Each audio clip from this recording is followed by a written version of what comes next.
Yo, what's up mga kaibigan? Nandito na tayo magkwentuhan. Ang season na ito ay pwede nating masabi na tapon na nga para sa Golden State Warriors. Less than 10 games na lamang natitira sa season at hindi pa rin gumagaling ang tuhod ng two-time MVP Stephen Curry.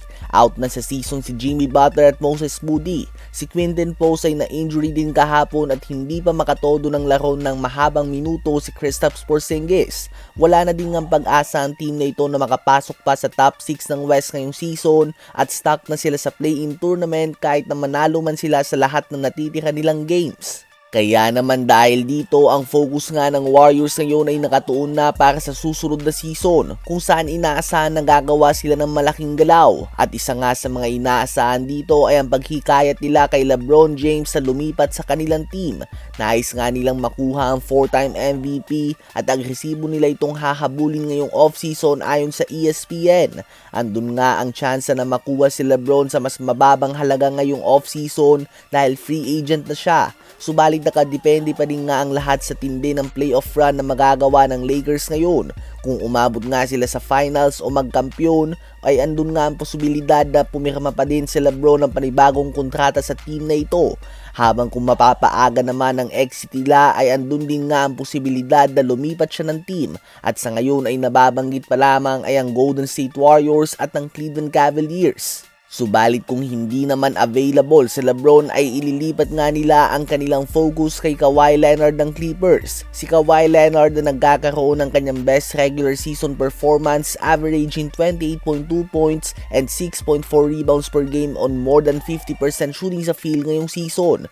Ngunit hindi pa nga free agent si Kawhi. Kaya naman kung nais nga nilang makuha ito ay via trade lamang. May mga balita nga na posibleng magkaroon ng mutual decision ang kampo ni Kawhi Leonard at ang Clippers na ang pag-trade sa kanya ang best move na gawin dahil 35 years old na din nga siya at hindi na tumutugma ang kanyang edad sa mga player ng Clippers ngayon. Goal nga ng Warriors ngayong off-season na ang ipare si Steph Curry sa isa pang veteranong superstar na tanging magkampiyon ang iniisip. Ano ba masasabi nyo tungkol dito? Habang nagpakita naman ng mala MVP na performance si Victor Wembanyama sa game ng San Antonio Spurs at ng Chicago Bulls, nagtala nga siya ng fastest double-double sa history ng NBA. Kinailangan niya lamang ng 8 minuto para sa 10 points and 10 rebounds hanggang sa tuluyan na nga nilang tinalo ang Chicago Bulls sa score na 129-114. Si Wemby ay gumawa ng 41 points, 16 rebounds, 4 assists and 3 blocks on 17 made field goals sa 30 minutes lamang na playing time.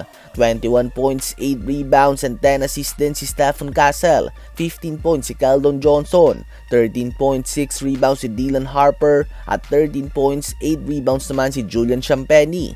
Ito na mga kaibigan ang ika-9 na sunod na panalo ng San Antonio Spurs at may record na silang 25 wins and only 2 losses sa kanilang last 27 games.